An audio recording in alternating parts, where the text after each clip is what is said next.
Hello welcome back. അപ്പോൾ പുതിയൊരു വീഡിയോയിലിട്ട് എല്ലാവർക്കും സ്വാഗതം. കുറേ ആയില്ല നമ്മൾ വീഡിയോ ഒക്കെ ചെയ്തിട്ട്. അപ്പോൾ ഇന്നൊരു ട്രാവലിംഗ് വീഡിയോ ആയിട്ടാണ് നമ്മൾ വന്നിട്ടുള്ളത്.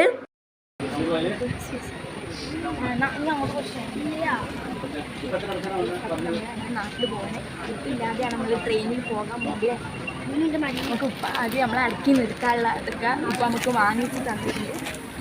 ഇപ്രാവശ്യം ഞങ്ങൾ ഉപ്പ ഇല്ലാതാണ് ട്രെയിനിൽ പോകുന്നത്. അപ്പോൾ ഉപ്പ ഞങ്ങൾക്ക് പോപ്കോൺ വാങ്ങിച്ചിരുന്നു. ഞങ്ങളൊക്കെ സീറ്റിലൊക്കെ ഇരുത്തി തന്നിട്ടാണ് ഉപ്പ പോയത്.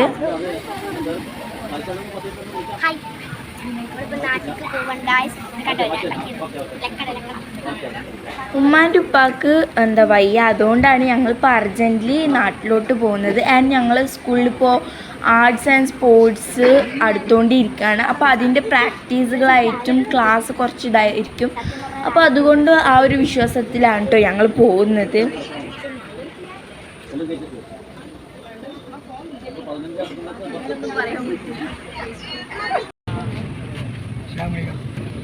അങ്ങനെ ട്രെയിൻ എടുക്കാൻ തുടങ്ങി. ഞങ്ങൾ കണ്ണൂരിൽ നിന്നും പരപ്പനങ്ങാടി റെയിൽവേ സ്റ്റേഷനിലാണ് കേട്ടോ ഇറങ്ങാൻ പോകുന്നത്. അപ്പോൾ ഞങ്ങൾ ഭയങ്കര എക്സൈറ്റഡ് ആയിരുന്നു. കാരണം ഒരുപാട് കാലമായി ഞങ്ങൾ ഉമ്മാൻ്റെ ഫാമിലീസിനെയും ഉപ്പാൻ്റെ ഫാമിലി മെമ്പേഴ്സിനൊക്കെ കണ്ടിട്ട് ഇപ്പോൾ ഭയങ്കര എക്സൈറ്റഡും ഭയങ്കര നെർവസും ആയിരുന്നു കേട്ടോ. ഞാൻ മാപ്പൊക്കെ നോക്കിയാണ്ട് കേട്ടോ ഗൈസ് പോകുന്നത്. കാരണം എത്ര സ്റ്റോപ്പൊക്കെ നിർത്തി സമയം കുറേ നീട്ടുന്നൊക്കെ അറിയണമല്ലോ നമുക്ക്. പിന്നെ ഇങ്ങനെ ട്രെയിനിൽ ഇങ്ങനെ പോകുമ്പോൾ ഭയങ്കര ചടപ്പാട്ടോ. അപ്പോൾ കയറുന്നതിന് മുമ്പ് തന്നെ ഉപ്പാനോടൊക്കെ പറഞ്ഞു വെച്ചാണ് ഞങ്ങൾക്ക് ആ മുട്ടായി ഈ മുട്ടായിയൊക്കെ വാങ്ങി തരണമെന്ന്. ഉപ്പ പോപ്കോണിൽ ഞങ്ങൾ ഒതുക്കി നിർത്തിയിട്ടുണ്ട്. പിന്നെ ഇപ്പോൾ ഒന്നും പറയാൻ പറ്റില്ലല്ലോ, കാരണം ഉപ്പ പറഞ്ഞു ട്രെയിനിൽ നിന്ന് എന്തേ വാങ്ങിക്കോ എന്നൊക്കെ പറഞ്ഞിട്ടുണ്ടായിരുന്നു. അപ്പോൾ ഞങ്ങൾ ചെയ്തു, മിഠായി വാങ്ങി. അങ്ങനെ കുറേ യാത്ര ചെയ്തു. 2 മണിക്കൂറുണ്ടായിരുന്നു കേട്ടോ. എൻ്റെ സിറ്റിയിലായിരുന്നു ഞങ്ങൾ വന്നത്. അപ്പോൾ സമയം പോയത് ഞങ്ങൾ തീരെ അറിഞ്ഞിട്ടില്ല കേട്ടോ. ഞങ്ങൾ പിന്നെ ട്രെയിനിൽ നിന്ന് ഇറങ്ങി ഉമ്മാൻ്റെ അനിയന് കൂട്ടാൻ വരും എന്നൊക്കെ പറഞ്ഞ് ഞങ്ങൾ മൊത്തത്തിൽ ടയേർഡായിരിക്കുകയാണ്. കാരണം 2 hours ഇരുന്നിട്ട് യാത്ര. പിന്നെ ഞങ്ങൾ മുട്ടായൊക്കെ വാങ്ങിച്ചു കേട്ടോ ഇവിടുന്ന്. കാരണം നമ്മളിവിടെ എത്തിയതല്ല. അപ്പോൾ കുട്ടികളൊക്കെ ഉണ്ടാവും ഞങ്ങളെ കൂട്ടാൻ വരുന്നതെന്ന് പറയുന്നുണ്ട്. എൻ്റെ ഇമ്മമ്മയും ഉമ്മച്ചിൻ്റെ അനിയനും ഉമ്മാൻ്റെ അനിയത്തിയും 2 മക്കളും ഇരുന്നിട്ട് കൂട്ടാൻ. ഭയങ്കര സന്തോഷാട്ടാ. അപ്പോൾ അങ്ങനെ ഞങ്ങൾ ചെയ്തു, ഭക്ഷണം കഴിച്ചിട്ടില്ലായിരുന്നു. ഒരു 2 ചായ ഒക്കെ കുടിച്ചു. എന്നിട്ട് ഞങ്ങൾ മുട്ടായി വാങ്ങി ഒരു ബോട്ടിൽ ഓഫ് വാട്ടറും വാങ്ങിച്ചു. ഞങ്ങളിങ്ങനെ നാട്ടിലെത്തിയിട്ടുണ്ട്. എങ്ങോട്ട് പോകാൻ നല്ല രസമാണ്. ഇപ്പോൾ ഞങ്ങൾ ബാഗൊക്കെ അതൊന്നും വിചാരിക്കണം, ഞങ്ങൾ ഭയങ്കര കഷ്ടപ്പാടായിരുന്നു. ലൈക്ക് ഇപ്പോൾ ഉമ്മാൻ്റെ അനിയനാണ് ഞങ്ങൾ കൂട്ടാൻ വരുന്നത്. വന്നിട്ടില്ല ആള്. അപ്പോൾ ഞങ്ങൾ വെയിറ്റിംഗ് ആണ്. അപ്പോൾ എന്താ പറയുക, ഞങ്ങൾ അവിടെ നിന്ന് അങ്ങോട്ട് പോകണ്ടെന്ന് ഫസ്റ്റ് ഞങ്ങൾ ട്രെയിനിൽ പോയി. എൻ്റെ അമ്മൂന് വരാൻ ലേറ്റ് ആവും തോറും എൻ്റെ അമ്മാനോട് എൻ്റെ അനിയത്തിയാളും ഞാനും കൂടി കുറേ സാധനങ്ങൾ വാങ്ങി തരാൻ പറഞ്ഞിട്ടാ. ഉമ്മ വേണ്ട പറഞ്ഞു. പിന്നെ ഞങ്ങൾ അവിടെ ഒച്ചപ്പാടുണ്ടാക്കിയപ്പോൾ ഉമ്മ സൈ കെട്ട് വാങ്ങി തന്നിട്ടോ കുറേ. കാക്കാക്കുണ്ടായാലും മുതലായിട്ടോ.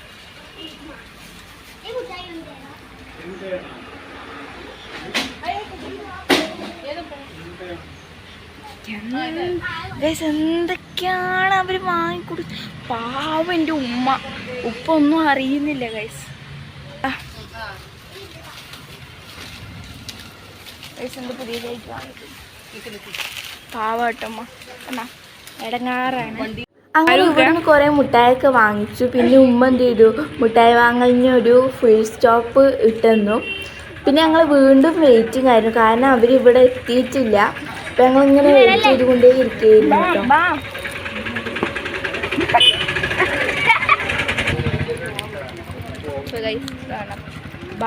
ബബ്ലിക്കും കൂടി കൂട്ടിയിട്ടാണ് ഞാൻ.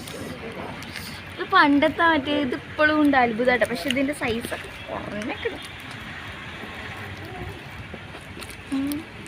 പിന്നെ ഒരു മുട്ടായി ഉണ്ടപ്പോൾ നൊസ്റ്റാൾജിയ എന്ന് പറഞ്ഞാണ് ഞാൻ വാങ്ങിച്ചു കിട്ടും. ഉമ്മാനെ കൊണ്ട് വാങ്ങിപ്പിച്ചതാണ്. അങ്ങനെ അത് കുറച്ച് നേരം തിന്നു കഴിഞ്ഞപ്പോഴത്തേന് ഓര് വന്നു. ഇതിപ്പോൾ ഇവർ വന്നിട്ടില്ലെങ്കിൽ ഞങ്ങൾ ആ കട മൊത്തം വാങ്ങിയേനെ. അങ്ങനെ വന്നു ഭയങ്കര ശബ്ദമായിരുന്നു. കാരണം ഇവന്ന് ഫണ്ട് കൊടുക്കുക അങ്ങനെയൊക്കെ പറയാണ്ട് ഭയങ്കര ഇതായിരുന്നു കേട്ടോ. അപ്പോൾ ഞങ്ങൾ വന്നു, കാറിൽ കയറി. ഭയങ്കരമായിട്ട് ഉമ്മാൻ്റെ അനിയത്തി എല്ലാവരും ഉണ്ടായിരുന്നു. ഉമ്മമ്മ പിന്നെ എൻ്റെ അമ്മോനെ എല്ലാവരും ഉണ്ടായിരുന്നു. അപ്പോൾ ഞങ്ങളിങ്ങനെ ഓരോന്ന് ചർച്ച ചെയ്തുകൊണ്ട് പോയിട്ട് ഇതൊക്കെ ഭയങ്കര ഫണ്ണായിരുന്നു. ഇങ്ങനെ പോകുന്നതും നമ്മൾ ഹാപ്പിനെസ്സാണ്, ഒരു കംഫർട്ട് സോണിലൂടെ നമ്മളിങ്ങനെ പോകുമ്പോൾ ഒക്കെ പറയുമ്പോൾ നല്ല കംഫർട്ടബിൾ ആയിരുന്നു. പിന്നെ പെരയിൽ ഉപ്പ ഒറ്റയ്ക്ക് ഇരുന്നു കേട്ടോ, ഉമ്മാൻ്റെ ഉപ്പ ഒറ്റയ്ക്ക്. കാരണം വെയ്യല്ലോ, അപ്പോൾ അങ്ങനെ കാറിലൊന്നും ട്രാവൽ ചെയ്യാൻ പറ്റില്ല. അപ്പോൾ ഞങ്ങൾ വെയിറ്റിങ് ചെയ്തുകൊണ്ടിരിക്കുകയായിരുന്നു കേട്ടോ ഉപ്പ. അപ്പോൾ ഇപ്പപ്പാനെ കെട്ടിപ്പിടിക്കലും ഉമ്മക്കലും ഒക്കെ ആയിരുന്നു. കാരണം ഞങ്ങൾക്ക് എപ്പോഴും മുട്ടായൊക്കെ തരുന്ന കേട്ടോ ഉപ്പ. ഇവള് അണ്ണാച്ചുള്ള കോല വയ്ക്കണ്. കാരണം കാറിന്ന് ഉറങ്ങി എണീറ്റതാണ് ഓള്. അങ്ങനെ ഇവിടെ എത്തി ലഗേജൊക്കെ ഉമ്മ ഇറക്കി വെക്കാൻ തുടങ്ങി. ഉമ്മാൻ്റെ അനിയത്തിൻ്റെ മോളാണ് ഓളൊക്കെ ഞങ്ങൾ കൊഞ്ചിപ്പിക്കാൻ ആരംഭിക്കാം കേട്ടോ. അപ്പോൾ ഞങ്ങൾ ഇവിടെ വീട്ടിലെത്തി. അപ്പോൾ ഭയങ്കര സന്തോഷമായിരുന്നു ഞങ്ങൾ ട്രാവൽ ചെയ്ത് വീട്ടിലെത്തി. അപ്പോൾ ഇതുപോലത്തെ വീഡിയോസായിട്ട് ഞാൻ ഇനി വരുന്നതായിരിക്കും. സബ്സ്ക്രൈബ് ചെയ്യുക, ലൈക്ക് ചെയ്യുക, ഷെയർ ചെയ്യുക. ഞാൻ എപ്പോഴും പറയുന്നില്ലേ, ഒന്ന് ചെയ്തൂടെ? അങ്ങനെ ഇപ്പപ്പാനൊക്കെ കണ്ട സന്തോഷത്തിൽ കെട്ടിപ്പിടിച്ചലും അങ്ങനെയൊക്കെയാണ് കേട്ടോ. ഞാനും ഉണ്ടായിരുന്നു വീഡിയോയിൽ പെട്ടിട്ടില്ലേ. അപ്പോൾ അടുത്ത വീഡിയോയിൽ കാണാം. ബൈ.